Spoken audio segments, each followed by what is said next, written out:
So we went to 3 different churches in our relationship. And every time we get to the point where it was like time to change, actually make a commitment and change, like quit smoking, quit drinking, like make a real change, that was when my ex would get upset and want to switch churches every time. So I did, to appease him, and because I just didn't want to leave him. I loved him, and so we switched churches.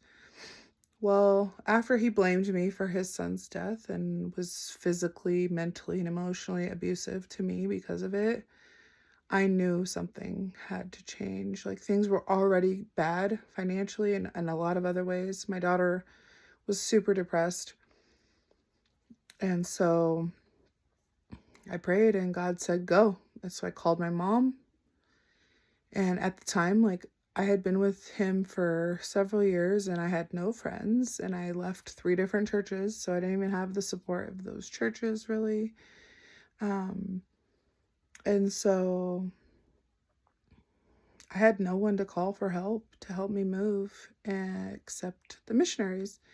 So I had their number and I called the missionaries. They were over there within 20 minutes. They helped me and my mother pack and load up all of my belongings into this U-Haul in like 20 minutes.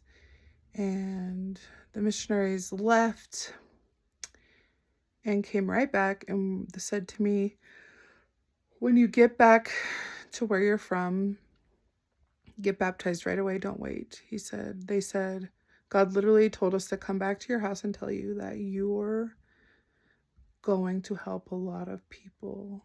That he knows that you need God, but that God needs you, and you're going to help a lot of people.